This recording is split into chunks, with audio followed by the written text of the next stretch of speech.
Hello, everybody, and welcome to another edition of the Bengal Tiger podcast. Shay, it's Monday.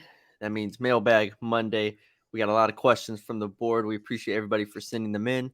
If you're not already, become a subscriber for $1 to the Bengal Tiger podcast, and you get an entire year. Entire year and a hat. So can't really make a better deal. But yeah, we have a lot of questions. Shay, are you ready to dive into them? I am. Let's rock. Got my stats pulled up. Not that I need the stats from this game. Yeah, I don't know if the stats will tell you too much besides just low numbers for LSU, but they got the win. That's all that matters, right? And if y'all didn't already, go check out our reaction podcast. That's doing great. In 24 hours to get 2K views. We appreciate all the support over there. So continue to subscribe, send to a friend, like, and comment, all that good stuff. It really helps us out.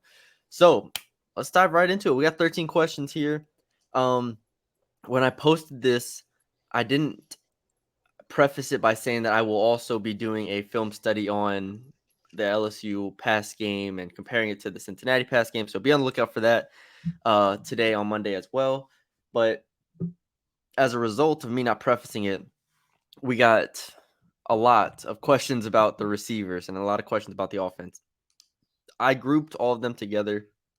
So Go Tigers 107, Bayou Tiger, uh, Bayou Tiger 22, LSU Lawyer 24. They're probably missing some others in there. All of them basically asked, what's the problem with the pass game? And we covered it on the last podcast a little bit, but I know you rewatched the game. I rewatched the game. I'm doing, like I said, a little film study, so we don't have to get too deep into it. But basically, I covered the last podcast, but what have you seen? Okay, so this is the first question we're rocking on, right? Yeah. Okay, let me reread this out loud because I'll take it in parts. When looking at the film, are the receivers having a hard time getting open? Seems like the line gives Daniels enough time, but we're not making any plays down the field of the position group that should be a strength. Okay, agree. It should completely be a strength. I don't think that, for one, there's going to be a myriad of issues here. I just went back and rewatched the game. The O line was not perfect, and that's going to be the case. But I think a lot of things, when you look at that game, O line let them down in certain spots. Not as much as the receivers let them down with two things. He's right about getting open. You can say, is this, and Matty B, maybe you'll dive into this with Cincinnati or getting a feel for this, could even just be how wide receivers coach teach things, but give Auburn credit. Auburn played well on defense, and their defensive backs blanketed LSU. They played physical, they played press. Malik Neighbors was begging all night for flags getting held because of the reality was more than any game they've played, they were up in their face challenging them. So the receivers, in my mind, you have an elite room. Watching the game back, I did not think they did a very good job of getting open consistently and at least getting some separation. I'll get to that in a second. And I'm sure we probably got some Jaden questions in here, giving Daniels enough time, blah, blah, blah. But the drops were ridiculous. Like, there were plays. I know one was Malik had to turn to catch it, and maybe one just a little high. But if we're giving them credit for being that good, which they are, Butte, Neighbors, Brian Thomas, all those guys had drops. Mason Taylor had multiple drops. So a lot of what you saw why they only threw for 80 yards, well, tack on another 80 right there and just drops, it felt like. The thing with Daniels is, and I think this is how this all intertwines, and I think that's why when Auburn played really well defensively, certainly in the defensive backfield, and Hall being able to get a good pass rush, so Daniels doesn't have all day to throw, is, and Matty B, correct me if you feel differently. I feel like after watching the games in person and then rewatching them, that Daniels very much, there's a reason he hasn't thrown a pick. He wants to see his guy get open. He's not throwing guys open very often. You'll see if you kind of slow down a lot of these looks, Kayshawn, Malik, Brian, they'll come out of their breaks. A good example would have been an RPO play. At one point in the game they ran, and it was a keep. Might have been a little quick play action, but I think it was RPO. And Brian Thomas goes up, and he's supposed to just run a slant, and Jaden keeps it, overthrows him. Well, if you slow it down, you can tell Jaden's ready to make the throw or getting ready to make the throw and should have made it just a few split seconds before he did, when Brian is still engaged with the receiver and kind of selling his route before he comes in. Well, when Jaden holds it a bit and waits for that to happen, he kind of airs it a little bit. By that time, it's Yeah. already Brian doesn't have a play on it. So I think to wrap this all up. In that game, the receivers didn't catch the ball and they did a bad job getting open consistently. In an overarching theme, which happened in this game, is Jaden wants to see his guy be open. Like he's not throwing it before you've even come out of your break yet, right? It's like he just wants to trust that he's not turning it over and that he sees your eyes and that you open your body to him, whatever it might be. So that's on Jaden. Other parts are on the receivers. Other parts are on the O line. Emory Jones was up against Hall, reigning SEC defensive lineman Yeah. of the year, or what, at least of the week. What was he? Yeah, he wanted the Year, week last week. week. So a beast. And the interior didn't play great consistently either. So then toss in whatever about Denbrock, which you can dig into all that. I didn't think I actually rewatching the game. I liked a lot of what they were doing more than I did during the game. It then just became you made a bad it wasn't a game full of bad reads. Like it was you dropped the ball nonstop. You weren't getting good separation. Daniels wasn't anticipating the throws like he could. And when you lump all that together, Matty B, you stall out for a whole half until you get the run game going and then finally start to catch the football a little bit. They had drops in the second half. So Yeah. for me, this game, I do not look at Jaden Daniels 8 for 20, 80 yards and say bench him. Rewatching the game, I thought they needed to do more RPO, which I thought he was solid at. He makes the good reads there. And I think he's trying to become more patient in the pocket, trying to go through his reads. But it's difficult. I mean, when you're out there and the bullets It's are a flying and process. the pass rush is coming, it's difficult. And Yeah. I'll wrap up my long-winded thought here, Matty B. I think that people need to understand when you've got a new offensive coordinator and you've got a new playbook and you've got a lot of new pieces together, it's on the quarterback's not the only person who's having to adjust and kind of continue to learn each game. We've seen that now with the receivers. We've seen it with running backs choosing the wrong hole to cut through. We've seen it with offensive lines. So I think it's a little bit of everything. I do not look at the 8 of 20 after watching that game again closely and rewinding it and say, man, Jane Daniels sucks, and that's their issue. That was not the only thing going wrong for them on offense. Yeah. I mean, I basically I said last podcast that I felt like it was a little bit of or it was on everybody's plate, the mistakes and the shortcomings in the pass game, and I completely stand by that. I think you're right on pretty much everything you said. I wanted to see, and I'll get into this in the film study, like I said, they were so pressed up against the receivers. I wanted to see one of those, just a four verticals call at some point. There's a ton of four verticals called in the NFL and the college game, just to it's kind of just like a free for all type play where you just let your receivers go make a play, and you don't have to throw the ball deep, and the receivers can break off a route if they see something change. But there just felt like there was no Max Pro chug it deep to Malik or to whoever else on a I go. think there was one Malik play they went deep. He was actually covered, but he got the pass interference. It was Yep. right outside the goal line. Yeah. They probably took it from about midfield. So there were a couple shots, but sure, you'd like to see more. Yeah. So that's my only thing is, and yeah, check out the film study later on. But I felt like at Cincinnati there were a few more shots deep, and I don't know if that I, comes with trusting Desmond Ritter. I don't know if that's Desmond Ritter being more optimistic in throwing those shots, but also, well, and I Desmond Ritter is a good quarterback. He's in the yeah. NFL, so Yeah, so that and Desmond Ritter is a better quarterback than Jaden Daniels. I think that's safe to say. My thing is Jaden, you mentioned it, is so afraid, I think, of throwing interceptions that if the read's not there, obviously he'll tuck and run. But more than anything, I feel like he just locks in on that receiver and is scared to go to the second or the third or fourth one at times. But overall, like you said, offensive line, receivers, Denbrock, everybody, I think, and had a hand in that type of performance. I just want to I want to reiterate this because I think it's true. If you go back and rewatch the game, is what you're saying about Jaden correct about not going through all his progressions? When he has time, yes. From looking at the game, more often than not, way more often than not, there were handful of times where Jaden should have pulled the trigger, should have thrown, somebody was open.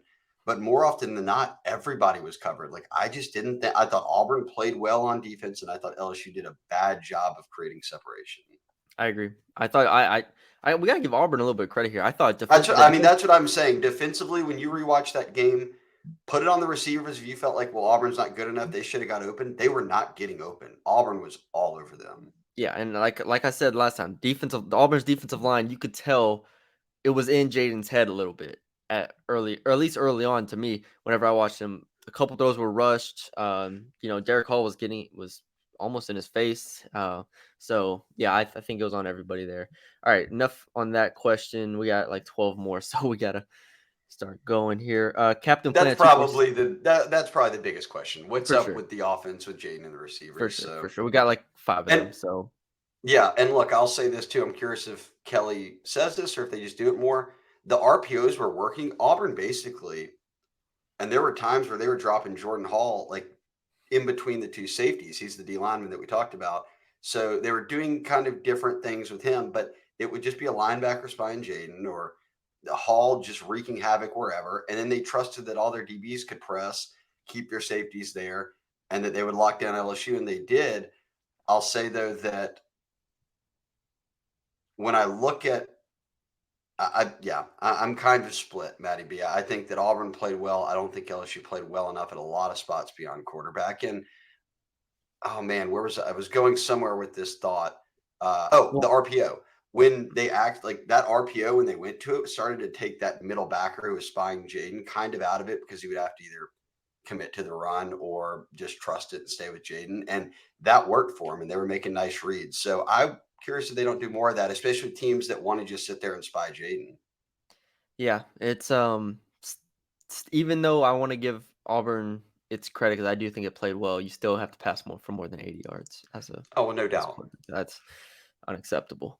All right, Captain Planet 246 asked, were the defensive miscues in the secondary due to miscommunication, new defensive scheme, tactics, or just flat out blown plays by individual players? Um, I personally, I think it was a little bit of both, but I mean, the big plays were busts to me. They were pretty much just individual players miscommunicating. I mean, those are all on the same. Those are all busts to coaches, like miscommunications, blown plays, all those stuff, like miscues. They're all busts. And so I mentioned a play last podcast where Mekhi Garner came up on a 3rd and 25 to stop the Robbie Ashford from running and gave a pass over his head. I mean, there were plays like that throughout the game. I think the first one where Sage Ryan got caught, and I believe Jay Ward came up from the safety spot to try to stop Ashford from running. So it's just like I felt like they were a little bit too eager to stop Ashford from when he got outside the pocket as far as the secondary goes. So yeah, just some busts. That was my view of it.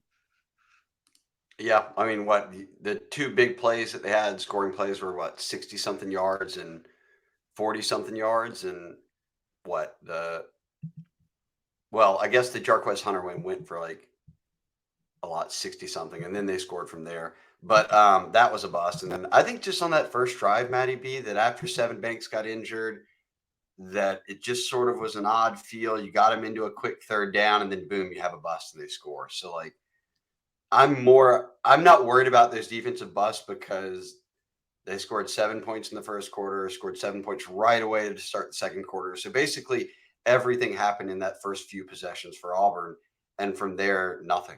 So Yeah, I mean, I'm fine. I'm fine with the defense. you know how I feel about the defense. I'm over here saying that they should hold Auburn to like 10 points. And so, yeah, I have high expectations. Obviously, that'll be tested this week with Tennessee, but we'll get into that later. All right, Mr. Virgo asked, what is the disconnect between Jaden and Kayshawn on the field?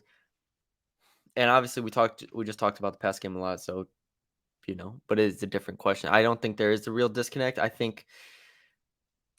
mean, you could if you're gonna say what's the disconnect between Jaden and Kayshawn. I mean, Brian Thomas, Jeray Jenkins didn't have a target. Like it's not just Kayshawn that's not eating here; it's everybody who's not eating. So Yeah. I don't think there's a disconnect. I think if you're an offensive coordinator, you can try to get Kayshawn the ball more on screens, on jet sweep stuff, different actions. But at the end of the day, Well, I think and I think they trust everybody in the receiver room so much. They're just kind of just letting it go. So Well, I don't know. and I think too, yeah, there were drops. If you watch it, Kayshawn was doubled a lot, bracketed, and he said it. He was like, "Look, that's if they're doing that to me, I'm taken out of the place. The other guys get to eat." The reality was the other guys weren't all getting open, or they were dropping passes. Kayshawn was dropping passes. I'm totally with you. It's not just Kayshawn; it's all of them that whether if it's getting on the same page with Daniels, however you want to say it, they've got to get open. Daniels has to anticipate a bit better, and they've got to catch the football. So it's sort of all of them there for me in a row. And I'll also say, I don't think you mentioned like I like how Denbrock goes to like when it was clear that Kayshawn after the first however many series was not getting involved. They went to him. I can't remember if it was the second quarter, right at a half, but they went to him on the jet sweep, gave it to him. Mhm. He's got green grass, and the running back. I can't remember if it was Noah Kane or Josh Williamson at the time, but went low I don't and wanna guess. blocked on which you literally it's like the only thing you can't do right there. And he does it, and I mean, eventually Kayshawn just ran right at him, hurdled him, gets the first down. But Yep. if you don't do that, you just get the block. That one could have gone for a lot, and that's hey, okay, they're doubling Kayshawn. Let's give it to him on a sweep. So Yes. I mean, some of this there's is ways. you forget about it because they tried it and it got negated by a penalty. So Yeah. I mean, there's again, there's always ways to get him the ball if you want to, but I feel like at this point they're kind of just like nobody's getting the ball too much or too little. Like everybody, I mean, everybody's getting too Mason little, but Taylor. yeah, Mason Taylor's getting too much. There you go. All right. Cairo Tiger asked, I heard Brian Kelly mention Ollie Gay had 2 years of eligibility, and it got me thinking if the season ended today, who would stay and who would go to the draft? He goes on to say Gay is great, but not sure he'd appeal as a high draft pick. And yeah, there you go. It's a I good think question. it's. I think this is a whole podcast different question, and I'm not trying to skip off on Shiro Tiger. Was it Shiro Tiger? I think Cairo, he said it. Cairo, Oh, it's like Cairo. It's like Cairo. chiropractor. Okay, I Cairo. said it wrong last podcast. It's my fault. And then you confused me. I remember he Yeah, it was answered my it though fault. on the board, and then I forgot. I don't Um, want to skim over his question, but I think this one has so many elements because like there's so many guys that are draft eligible that if they continue to play well, will be in this conversation, like Jaquel and Roy.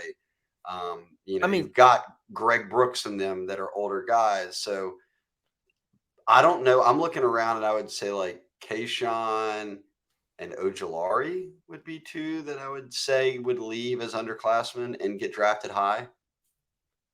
Kayshawn, I think if we don't have to keep this long, but Kayshawn and BJ are obviously first round picks. To me, Jaquelin Roy, I think would get drafted a day two at some point, so around 2 or 3 most likely. I mean, he had a very high preseason, hype, very high preseason grade assessment. So I think Jaquelin Roy gets drafted, even though he hasn't stood out, which we'll talk about him later. Um, so you have those three. Other than I thought he that, played great against Auburn. yeah, I agree. So you have those three, and then you look at a bunch of guys that could be day three guys, but I don't know. Like Jarek Bernard Converse, Greg Brooks, Jay Ward, Jaden Daniels, John Emory, How which I old's don't think Garner? Is Garner a fifth year senior? He's a grad student. Garner. I don't remember Garner's great, but yeah, Garner, Fouché. So I mean, you got a bunch of guys that like could obviously get drafted. Jeray Jenkins, I think, could be a day three guy as well. So it's like you got a bunch of guys there. I don't know how you want to distribute that or Did disperse we that, even but answer the Ali Gay part though? I don't know what Ali Gay. Ali Gay's already graduated and he's a captain this year. Like I could see him saying this is it. I think so too. I think that was the plan before he got injured, if I'm not mistaken. I mean, I think we talked to him at one point over the offseason. That was the plan, but he got injured and decided to come back. I think he goes to the draft, and it's so hard because Ali Gay's physical traits to me are so impressive. Like he's just so big and strong. Like it's like he should be putting up, elite numbers. Sometimes it just doesn't really add up with him. So I don't know. I don't know if NFL teams would draft him off potential, maybe, but he is pretty kind of getting older at this point. So yeah, I mean, I think Alligay would definitely get drafted. Again, it's just kind of when would that happen? Round 4, round 3, 4, 5, 6. I don't know. So all right, I think that answered the question well enough, kind of. Jay Uh, Bramblett, get Yeah, no. Let's Drafting see. punters. Iowa City Tiger fan. He's a long time member here. LSU went from being the least penalized team in the SEC to one of the most penalized teams. That seems the opposite of the accountability that was preached all of the offseason. What gives in the Auburn game is half of the penalties were on special teams. I think you could So say I and think you could say that about like the entire season. How many of the penalties have been on special teams? Like then I would then they had 40%? that block, that chop block or whatever, that negated the Kayshawn handoff. Yeah. You're gonna have a hold every game. You're gonna have an offsides. You're gonna have a hands to the face. Like It doesn't some of that even happens.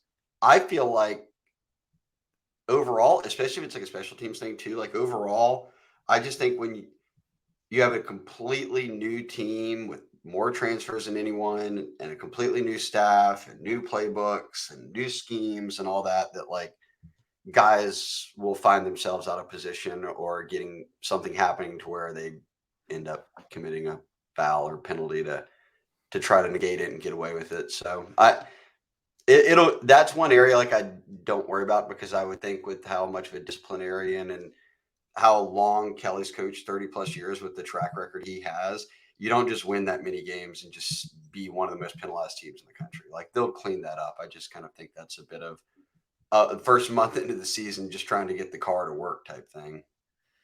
Yeah, I mean, like I said, so they have 32 penalties on the year for 278 yards.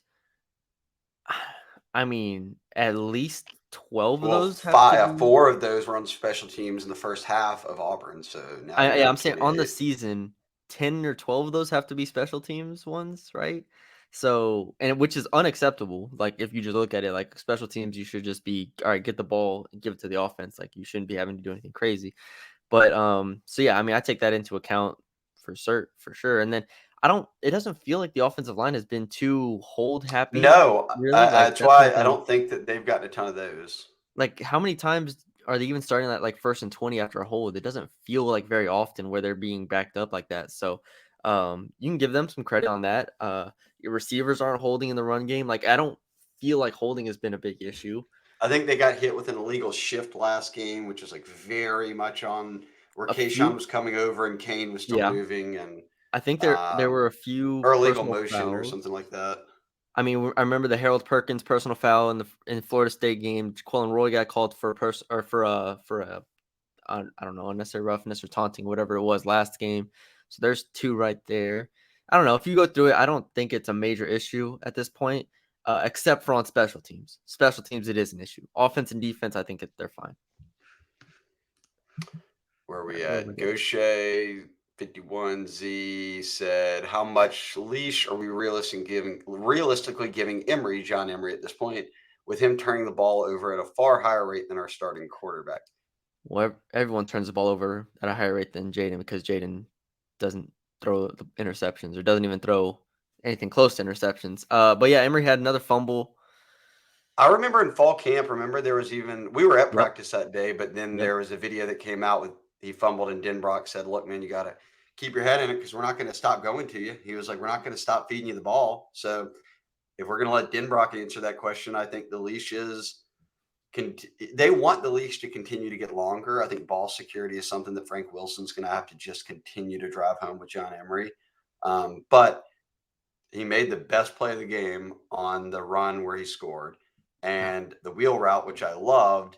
He catches and gets down. He's athletic enough to get downfield very quickly and punch that one down to the inside, the goal line. So I think I'm this is a rotation, right? But I don't yeah. think Emery's ever going to out carry everybody, especially when Goodwin gets back. But I would think you want the leash to get longer because you see what happens. I mean, he was 5 touches into a game where he had 40 receiving yards and a 20-something yard touchdown run.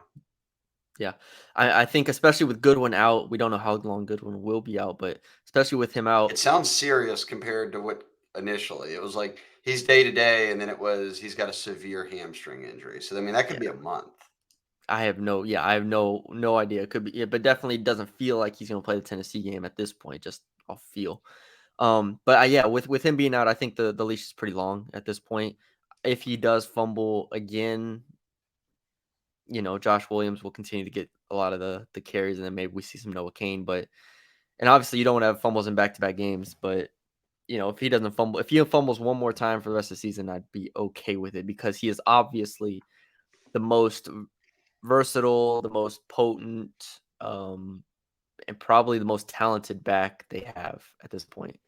Doesn't mean he's the best back or on every down should be getting the carry or anything like that. But he's clearly talented. So all Let's right, see. Famous Amos, what are the odds we see a change at OC this offseason? If you had to put a percent on it, 0. I don't understand why you would want to. If I'm Brian Kelly, I'm getting Denbrock to figure this out. And again, I don't think it's all on play calling or a scheme like I think Auburn. I I think thought guys weren't getting open. real quick. I think you want continuity Yeah, I going don't see into. why I you want think to that's start the over biggest thing. again. I wouldn't want to start over again, like you said. That's the biggest thing. And so even though I do have my questions about Denbrock at this point, and I think they get better. I think from a continuity standpoint, I would want him to be back for year 2. Now, if it continues going downhill, then maybe. So I'll put it at like 10-15%. Right now, I'll put it at 0 for the sole purpose of I don't think that's the crux of the issue here. And yeah. How you grading out Will Campbell and Emory Jones so far? Those are your true freshman offensive tackles. Good for me, Uh, good as can be. Emory Jones had a hell of a task against Hall. Campbell had a hell of a task against Verse in week 1. They both had a big task in their first ever starts together against a really good state defensive line in yeah, front 7. Like that, Jaden Daniels is alive. That means they've done something right. So yeah. I would grade pretty high. yeah, At same. this point, Will Campbell. I mean, based on my expectations and based on obviously Will Campbell's highly rated guy. We expected him to be good. I mean, I think he's been every bit as good as we can ask at this point. So I'd say like an A minus, something like that. And then Emory Jones, B plus. I mean, only 3 games for Emory Jones, but like B plus, Yeah. something like that. Pretty Um, good. Al Smith said, first time asking a question. Hey guys, what's up, Al Smith? All right, Matty B, you take this one. Defense played phenomenal Sunday for the most part, Saturday. I'm reminded of Brian Kelly's comments after Florida State. He said they coached the players in a way that made them overthink it. I felt some of that happened on defense with pursuing AU's quarterback when he moved out of the pocket. And that created chaos in the secondary. So, does Hooker, who's Tennessee's quarterback, pose the same running threat as Ashford? And if he doesn't, does that help our secondary with broken plays? All right, thanks for the question. Hooker is not as fast or as eager to run as Ashford because Yeah, because he's got Ashford, a million times better arm than Ashford. He's yeah, 20 yeah, times the Ashford didn't really have quarterback. an option, and LSU's plan was obviously, to try to contain Ashford at the line of scrimmage, which is why they were so um eager to try to contain him. So I don't think it's definitely not the same offense by any stretch of by any way, shape, or form. Tennessee's offense is going to be incredibly versatile. It's going to be potent. Hooker's arm is really talented. I was impressed with him last year, and they're continuing to stack up really good games on offense. So I don't think this will be the same at all. Because I think Hooker's arm is going to keep the secondary honest at all times. Like even if Hendon Hooker rolls out of the pocket, you can't lose your man because he will make you pay. Ashford made them pay. Imagine what Hendon Hooker is going to do. So yeah, we'll get into that. Obviously Wednesdays is when I usually do my opponent film breakdown, and so we'll get into that then. But yeah, it's a completely different animal. Completely, this Tennessee offense is very good. Obviously, for anybody who's watched college football, very Yeah, elite. no doubt. Rose Shooter 19 said, I'm under the impression Brian Polian's recruiting his tail off, butt off. You know what he says. Would you trade a top 5 finish in recruiting this year for some special teams mistakes the rest of the season until Polian gets entrenched in the local scene? The simple, the core of this question to me, these two things aren't married together at all. No, I think that LSU can finish in the top 5 or 6, and I'm not like I think that's a complete staff effort. I would never say that was one person in Polian or anyone, like one single guy out there holding together a class. That's not the case at all. That's never the case with any team. And entrenched in the local scene, I don't think that really matters. I think they have enough Louisiana people here at the local scene for those coaches to handle it. I agree. Yeah, the special teams mistakes just need to be cleaned up, regardless of if he was an amazing recruiter or not. And I would say Yeah. that Polian would probably say the same thing. Here's the other thing about special teams, like they've already said too, like there's been like some rhetoric out there, like, oh, well, this is just what happens when you don't have enough scholarship guys. Like, watch the coverage units on kickoffs and punts. Every starter was out there at Auburn. I was It about to was say Harold. It was Harold Perkins, Fuchsia, Greg Brooks, Jeray Sage Ryan, I Jenkins, think. Malik Neighbors, Sage Ryan. Like, these are your starters at all positions. I think So Sage was called for a penalty on one of those punt returns. So yeah. So punt I conversions. all those guys are out there. There should be no excuse.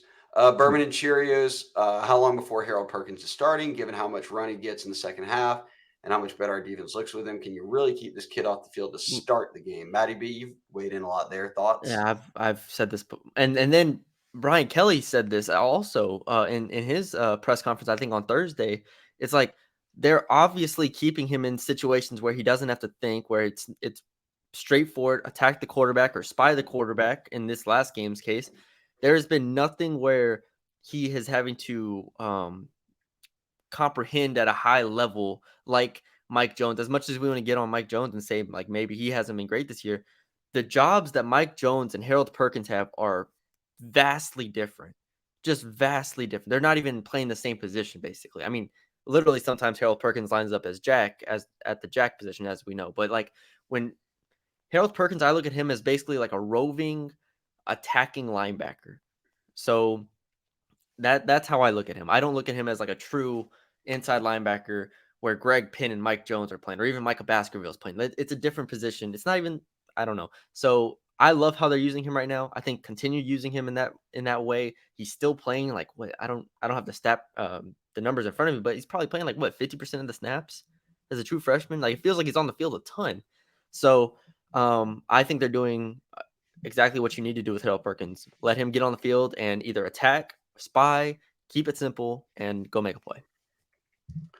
I agree. Mike Stucklasa says, "Is this an observation?" But he got it in as a question. It feels like expectations on offense are politely unreasonable or called unreasonable when people complain. Yet on defense, we're elite. Why can one third become elite with piecemeal transfers? No Mason Smith and starting a freshman and Perkins. But meanwhile, we say the offense sucks, and we get told, "Well, it's a 6-6 team. You're full of transfers. Watch it game to game." Isn't competent offense much easier for the most part in college? This isn't the NFL. I've always been under the impression that defense is usually what is ahead out of the gates when you've got wholesale changes than offense. Like if you That's ever remember in like spring ball or fall camps, like they'll always be like, the defense won the first few weeks and the offense could never move the ball. So like I think offense takes a bit longer to get everybody on the same page than defense. And I think that's what we're seeing right now. We're seeing it take a minute to get everyone on the same page, and everyone's got their deficiencies in certain areas. But once they kind of can start to individually turn the corner here, I think the product looks better. So I yeah. don't I think don't it's think unreasonable to say the offense isn't good, but I don't think it's I don't think I it's unexplainable. Like you personally can I see I it. feel like, and I've mentioned this before. I felt like this is why I was so high on House coming in. It felt like the personnel of this defense fit what House wanted to do immediately. Jack position, BJ Ojolari, a secondary that didn't have to do a ton, but was a veteran and knew how to execute at an SEC level. I feel like Matt House had what he needed more so I than agree. Denbrock. And you could argue, obviously, you can argue that's a flaw within Denbrock that he needed a tight end or he, needed this and that. Need two tight ends or Yeah, one. yeah, needed some elite tight end play probably. But and that is a flaw. But at the end of the day, I think that's just kind of where it is. And I agree with you. I think the defense is usually ahead of the offense going into seasons. Last question. Tigers in Cleveland 15. Does Jaquel Roy need to start having more of an impact on games? It won't hurt, but I did think statistics wise, he led them in tackles and solo tackles against This Auburn. game, So yeah, if he plays like that every game, that's the Jaquel Roy you want. You don't want him to yeah, disappear and just sort of be eating up a block, and you don't really ever hear from him. yeah. This was I want to say this was the first game he really put up big stats because to this point in the year he has half a sack, 1.5 tackles for loss, 16 tackles. So yeah, he had 6 tackles this last game. So this was clearly his best statistical game, even though we know defensive tackles aren't graded on their stats for the most part. Like, right? It's about how you eat up blocks. It's about if you can stop a guard from getting to the second level. All those little things that coaches will watch, and you have to really be watching offensive line for. I agree. I think he's been actually pretty good throughout this season. So he's obviously just not putting up the stats. Last year he didn't put up the stats either, but everybody thought he played well. So I don't really know what the difference is. I think last year everybody saw the Pro Football Focus graded him like the number 5 defensive tackle in like the pass rush or something like that, and everyone was like, okay, he's good. I haven't seen any PFF stats from this year, so I don't know if people are waiting on that or not. And yeah, that's it. I We're mean, done. Bourbon Cheerios asked basically, what was your strategy for 11 a.m. kickoffs? I guess I'll ask you when you were here like 15 years ago. Did you have a strategy for 11 a.m. kickoffs? Were you hitting the bar scene at 6 a.m.? No, no, you don't want to do that. You want to just start at the house, and then you want to make your way to campus, and then you want to just get an hour to make it worth your drive out there early, 2 hours, hour and a half of Yeah, hanging out at a tailgate. And then you want to get into this game about 30. So you want to get into this game about 10:30, right? Because then you get to see a little bit of warm ups, and then you're kind of right into it at 11. I'd yeah. say get out there for about 8:30. Means wake up. I'm going to need a 6 a.m. wake up for everyone out there. Mm-hmm. Get your shower, pack everything the night before. You don't want to be scramble mode on Saturday morning. So everything's already packed. You've got your outfit laid out, your game day fit. 6 o'clock, wake up, out of the house by. I need you out of the house by 7:30. Whatever Yeah, happens between 6 and 7:30 will work. You're into campus and onto your spot by 8:30. You got a couple hours to hang. You've made your way to the stadium. You're in. You've got about 10, 15 minutes to kind of take in things before the game. there you go. Solid plan. Fit in as many shots as you can. Get the blood flowing, and then you go from there. Well, and this is really for people who are out there worried about how to handle this. You got to think long term. You're going to walk out of that game at 1:30, 2 o'clock, or 2:30, 2 o'clock, 2:30. Yeah. 2:30, 2:30. You're going to walk out of that game. You've got a Pace whole yourself. day ahead of you. Pace yourself. You got a whole day ahead of you. So it's the inverse of a nighttime pick. Treat it that way. There you go. There you go. All right. Appreciate all the questions. As always, we will do this every single Monday. So become a subscriber. I usually post the topic on Sunday night after I like forget to post it on Sunday afternoon. So Sunday night it's up for everybody to send their questions in. And yeah, tomorrow we will have the recruiting podcast as always. And kind of go from there. If y'all don't know the schedule already, post game, mailbag, recruiting, preview podcast on Fridays, and then it's game time. So 4 pods a week. And yeah, that's all we have for y'all today. Follow us on the socials that are right there. I can never point correctly. Right there, and become a subscriber for $1 for an entire month, and you get a free hat as well. Purple Oh, doesn't really yeah, match I'm the mad. red, but that's all right. We got the hats. All right. Thank y'all for joining us, and we will talk to y'all later.